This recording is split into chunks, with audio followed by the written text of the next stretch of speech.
Assalamualaikum warahmatullahi wabarakatuh. Perkenalkan, nama saya Intan Permatasari dengan NIM 22016028. Saya akan menjelaskan tentang hakikat dan fungsi bahasa. Yang pertama yaitu bahasa itu unik. Bahasa dikatakan unik karena memiliki ciri yang khas. Setiap bahasa memiliki ciri-ciri yang tidak dimiliki oleh bahasa yang lain. Misalnya terkait dengan sistem bunyi, pembentukan kata, dan pembentukan kalimat. Salah satu keunikan bahasa Indonesia adalah tekanan diberikan pada kata tertentu, makna kata tersebut tidak berubah, akan tetapi hanya kalimatnya saja yang berubah. Bahasa itu produktif. Bahasa dikatakan produktif karena dengan unsur-unsurnya yang terbatas, pemakaian bahasa dapat menghasilkan satuan bahasa yang jumlahnya tidak terbatas.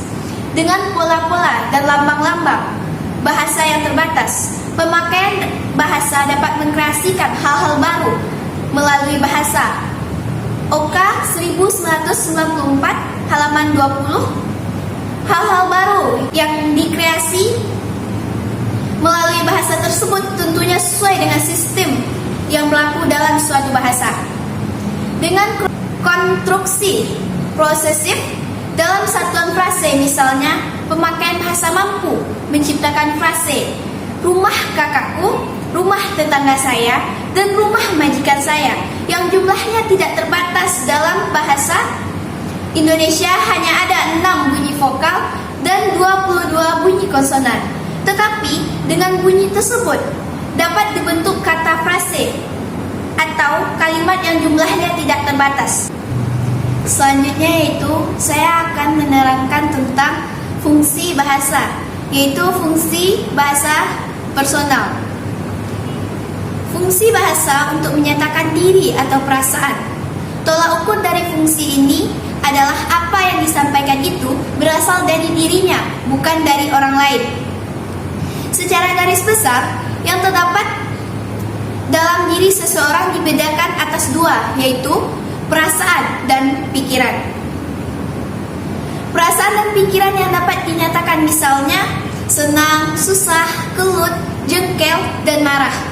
Umpamanya ketika seorang teman bercerita tentang kegalauannya, pikirannya pada Anda, dia akan menggunakan bahasa yang mengemban fungsi personal. Contoh lain, Anda menceritakan betapa senangnya Anda bertemu dengan pacar Anda. Tentunya Anda menggunakan bahasa yang mengemban fungsi personal. Fungsi personal yang dikemukakan oleh Vinox Chiaro tersebut identik dengan fungsi personal yang dimaksudkan oleh Halliday. Menurut Halliday, dalam Oka 1994, fungsi personal menyiratkan bahwa bahasa merupakan sarana untuk menyampaikan pikiran atau perasaan yang bersifat pribadi. Dengan kata lain, informasi penutur terkait dengan masalah pribadinya, bukan menginformasikan orang lain. Seandainya yang disampaikan itu permasalahan orang lain, bahasa yang digunakan tidak mengemban fungsi personal. Umpamanya, Lulu mengatakan pada Lala, betapa sedihnya hati Sipta karena lebaran tahun ini tidak bisa bersama keluarganya. Ungkapan Lulu tersebut tidak mengemban fungsi personal, karena yang dikemukakan bukan perasaannya. Setelah itu yaitu fungsi kultural.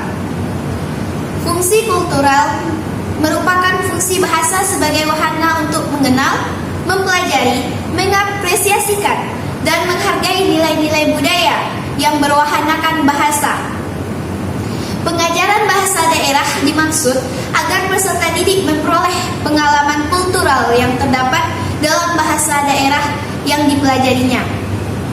Sehubung dengan itu, Nababan 1982 menyatakan bahwa bahasa daerah yang memenuhi fungsi kultural terhadap kebudayaan atau kebudayaan suku bangsa. Karena sudah sewajarnya pengajaran bahasa daerah dimaksudkan untuk mewujudkan fungsi kultural. Dengan kata lain, fungsi kultural itulah yang mendapat penekanan dalam penyediaan bahan ajar penyajian bahasa daerah. Sama halnya dengan bahasa daerah, pengajaran bahasa Indonesia pun mengemban fungsi kultural. Melalui pengajaran bahasa Indonesia, peserta didik dapat mengenal kebudayaan nasional atau mendapatkan pengalaman budaya Indonesia. Sekian yang dapat saya sampaikan. Saya, Intan Mabatasari. Sekian, terima kasih. Assalamualaikum warahmatullahi wabarakatuh.